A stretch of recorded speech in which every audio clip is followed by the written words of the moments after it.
Not with all women are, not with red pill theatrics and dramatic music in the background. Just honest, human, uncomfortable. Because affairs aren't a women thing, they're a human thing. But since you asked about women specifically, we're going to talk about something most men don't really understand. And that misunderstanding is where the dark truth actually lives. You ever notice how when a man cheats, people ask, "What was he thinking?" But when a woman cheats, people ask, "What was she missing?" That difference, it's not random. It tells you everything. Most women don't wake up one morning and think, "You know what would really spice up this Tuesday? Betrayal." It builds, quietly, emotionally, layer by layer. And here's the part that messes with men. By the time she crosses the line physically, the affair often started months earlier in her mind. Not in a hotel room, in conversations, in feelings, in emotional shifts. That's the dark truth. Women usually detach before they act. Men often act before they detach. That difference changes everything. Let's talk about emotional affairs. This is where most husbands get blindsided. It doesn't start with flirting. It starts with listening. A coworker asks how her day was, actually listens, remembers something she said last week, laughs at her jokes, validates her frustrations, and she feels seen. Not sexually, seen. And as she hasn't felt seen at home in a while, that attention hits different. Now here's where men underestimate it.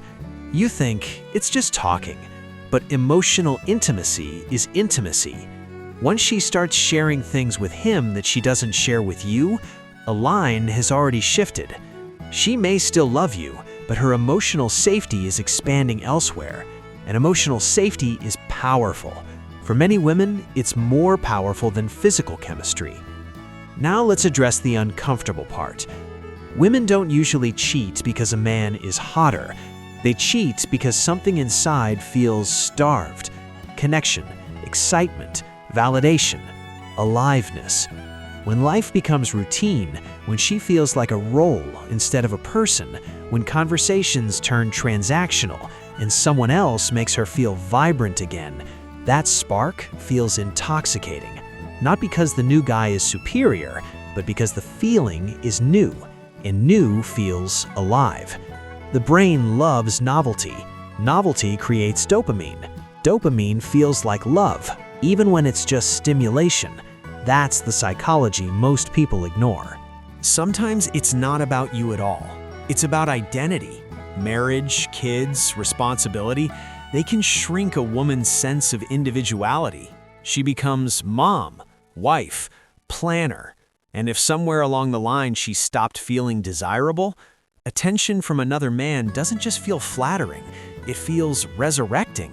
It says, "You're still wanted." And that can be addictive.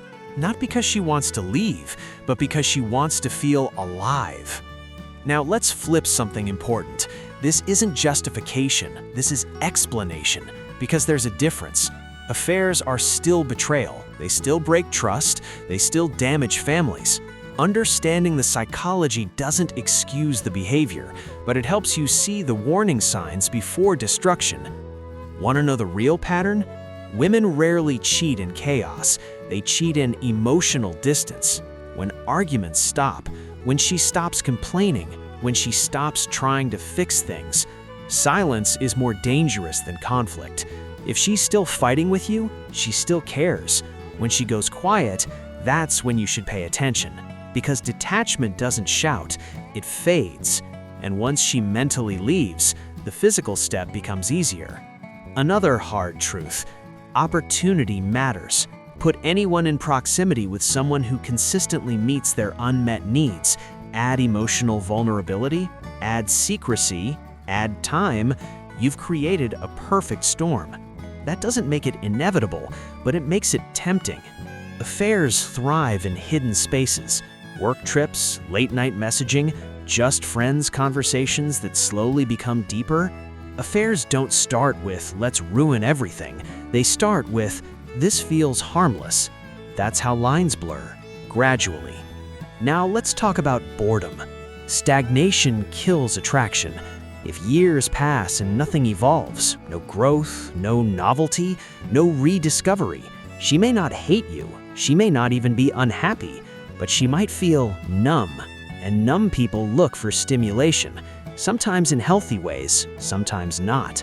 And if someone shows up with new energy, new attention, new excitement, that contrast can feel huge, especially if home feels predictable.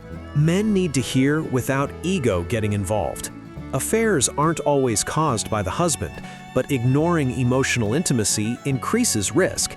If conversations are shallow, if appreciation is rare, if touch disappears, if flirting died years ago, you've created a low-oxygen environment, and humans seek oxygen. Again, that doesn't excuse betrayal, but relationships are ecosystems. Neglect changes the climate.